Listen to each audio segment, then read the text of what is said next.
If you are watching this, I welcome you to this platform. I want to use this medium to appeal to federal government of Nigeria that they should try their best possible to release Mazi Nnamdi Kanu. Take a listen to how far they've gone in court. To that meeting.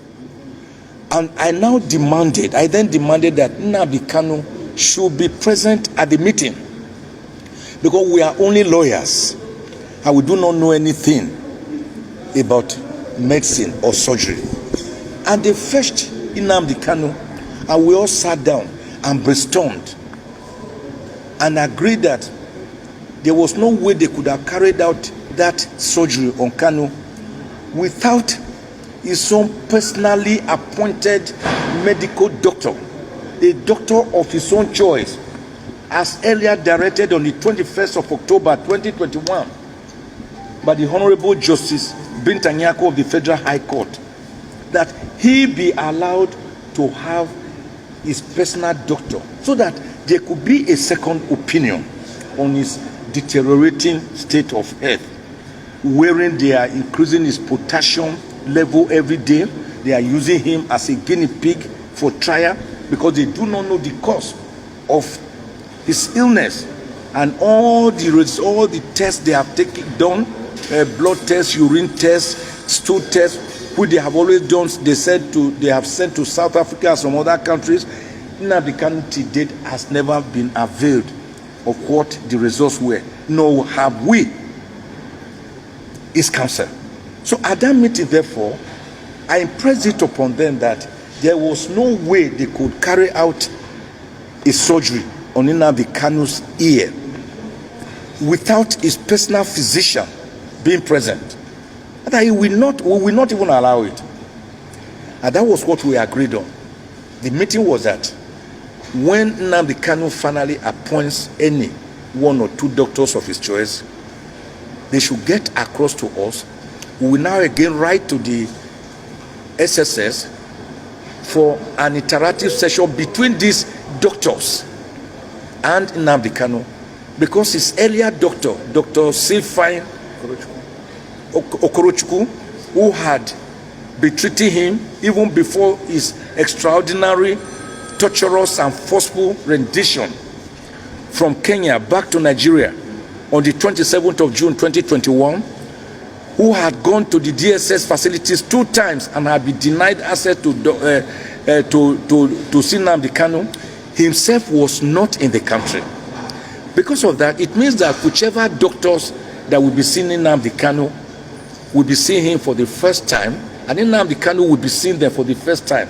So there must first be that interactive session so that they can have a synergy to know whether these are doctors that he can go with or whether he will need another set. Surprisingly, suddenly, like Fela will put it, we saw flying in the social media some characters saying that the family of Nnamdi Kanu has allegedly debriefed me and Ifeanyi Ejiofor. There are certain pieces of news I don't take serious. I didn't just laugh. I guffawed. It was a loud laughter that these guys do not know what they are talking about. You cannot sit in Germany. You do not know what is going on with your brother's case or his life. And you say that Nnamdi Kanu has been trying since 11th of May to get across to me, and I'll be refusing to see him. Whereas I was with Nnamdi Kanu on the 3rd of June. And the very day you were releasing this text, this social media damnable and defamatory statement, Ifeanyi Ejiofor was physically with Nnamdi Kanu. You release this, your social media something, at 1:57 p.m. 3 minutes before the 2 p.m. when Ejiofor was supposed to meet with Nnamdi Kanu. And he met him. And Nnamdi Kanu sent his personal greetings, happiness, and thanks to me through Ejiofor.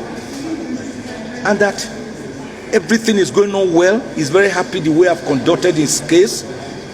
Since I came in January 2022, I got 8 of the 15 counts dismissed by this honorable court here, Justice Nyago. The remaining 7 counts, I was dissatisfied. I took them to the Court of Appeal, and on the 13th of October 2022, in a landmark judgment, the Court of Appeal dismissed the remaining 7 counts and gave Nnamdi Kanu a clean bill of health. The Court of Appeals declared that Nnamdi Kanu was hereby discharged. The Court of Appeal declared that Nnamdi Kanu should never again be arrested or detained over this matter.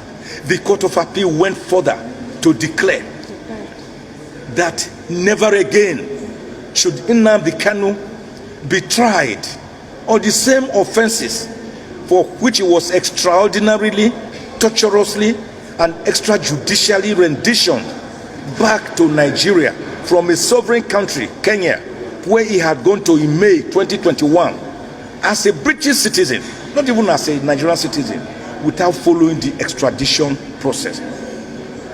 And a whole federal government, rather than defend its citizen, as the American government will do, they will go to any country to go and take out one of their citizens. We have seen it again and again. The whole federal government filed a motion for stay of execution of the liberty of its own citizen, contrary to section 36 of the Constitution. An unknown process, and another panel of the Court of Appeal granted that stay. They filed an appeal to the Supreme Court and they sat on it. They refused to prosecute the appeal. They will file papers, they will not serve us until we go there by ourselves to search.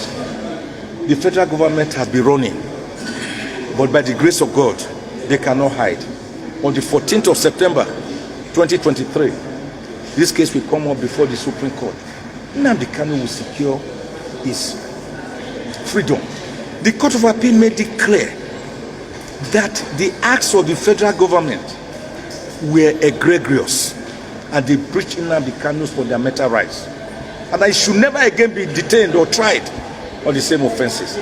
The federal government has not abided by that decision. The federal government has not abided by the ruling, the judgment of the United Nations Human Rights Panel against detention, which was made in July 2021, that Nnamdi Kanu be released, and not only released, he should even be compensated for the degradation and violation of his human rights. The federal government has not abided by the African Union own ruling that Nnamdi Kanu should be released. The federal government has not abided by the decision of the Umuahia Federal High Court, sitting at Umuahia, that the detention of Nnamdi Kanu was illegal, unconstitutional, and that he be released immediately, and indeed awarded 500 million naira damages against the federal government and in favor of Nnamdi Kanu. They have not abided by that decision.